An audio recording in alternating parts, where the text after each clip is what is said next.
pretty pronto, and this is because the Home Office is promising to spend an additional £64 million on violence reduction units over the next 12 months after research shows they help reduce violent crime.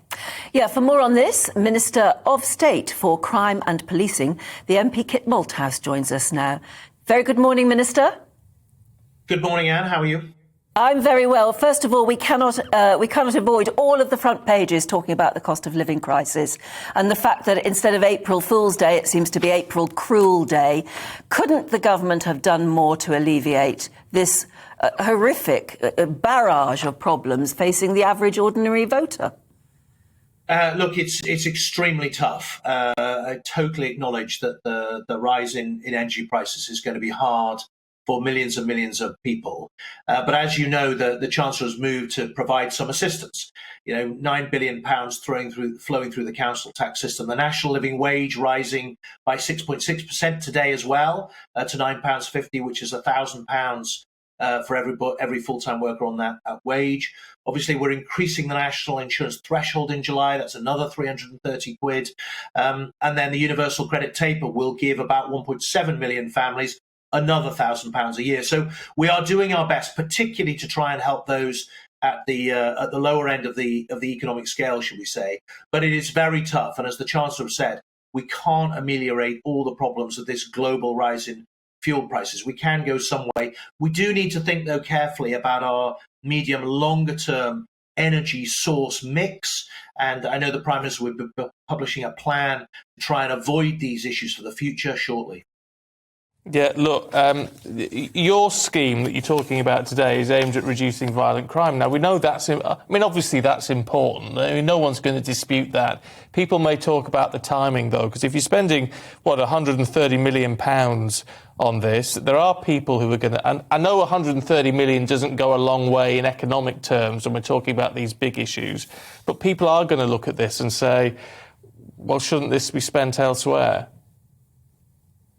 Well, I don't think you would get that reaction from somebody who'd lost their child to knife crime over the last couple of years. You know, we've seen too much violence on our streets. We've seen too many mourning, grieving families, many of whom, sadly, I've met over the last couple of years. And one of the key missions that the Prime Minister set in 2019 is driving down crime across the board, not least because we have a moral duty to do so, but also because it's critical to our future economic prosperity. Low crime equals high prosperity. We know that from experience. And today we're announcing another wave, if you like, of push against this violence problem. You know, we've managed over the last couple of years to get the number of under 25-year-olds admitted to hospital with a knife point injury down by about 18-19%. That's helped by the pandemic, I have to admit, but we need to go further alongside the big expansion of police officers. And so doing smart, really grippy, assertive policing out there in the street at the same time as these violence reduction units, which you referred to, doing that long-term work with young people. We think that is totally vital for the future of them and for the future of our neighbourhoods.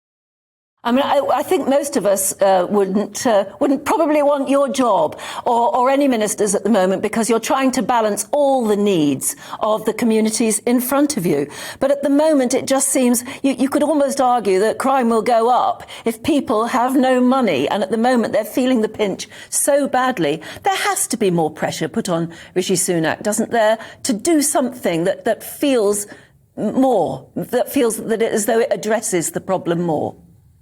Well, look, he's trying to be as flexible as possible and to monitor the situation on an almost daily basis, right? Fuel prices are moving on a daily basis and decide what the best balance is. But you've got to remember, and that we are trying to juggle with an economy which is carrying massive debts coming out of the pandemic. He moved with extraordinary speed to support the economy and people in their homes and livelihoods through 2 years of really, really tough times as we fought that disease. That has left us with a big debt overhang, which we need to manage as well. And a country, like any family, has to think carefully about the income that's coming in, the expenditure that's going out, and the debts that it's trying to manage. And he's juggling with that at the moment. But that means that it is tough. I recognise it's totally tough. Of course it is, the rise in living costs.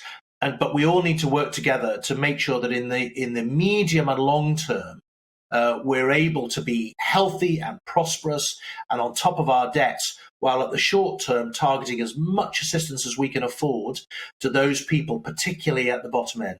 Look, there needs to be some very quick action on this. What do you make of the whole windfall tax thing? I mean, Labour's been going on about it for ages now, but Lord Brown, former boss of BP, has said a North Sea windfall tax would be justifiable. Now, if he's saying that, someone who's run the business, maybe the government does need to look at that a bit more closely. Well, look, energy companies already pay more tax than anybody else, right? So corporation tax or whatever, 19%, they already pay 40%. And don't forget that much of that money that they generate is paid out in dividends into pension funds, right? It supports lots of people in their lives as it stands. And then if we are really committed to being more fuel resilient for the future, we need them to use some of that money to invest for the future, to make sure that we have more independence from a fuel and energy point of view. And that's the balance that we have to strike. Now, look, the Chancellor, as I say, is looking at all the levers at his disposal on a daily, weekly basis to see what he can do to help and to juggle this equation of prosperity that he has to do over the next few months. But as I say, it might seem like an easy win. Actually, you have to ask yourself whether in the medium or long term, it's not great for the future of our energy needs. There's so much more to talk to you about. I'm afraid we've only got a couple of seconds, but really quickly, is this the right time for MPs to be taking a pay rise? Well, look, MPs' pay is set by an independent body, whether we like it or not. They look at the balance. I think it's looked at the balance of rises across the public sector and then make an award to MPs. And that's the right way. And it should be independent. We shouldn't set our own salaries. That's for IPSA. You'll have to get them on and interview them as to why they've decided that way. Minister, good to talk to you as always. Thanks very much indeed.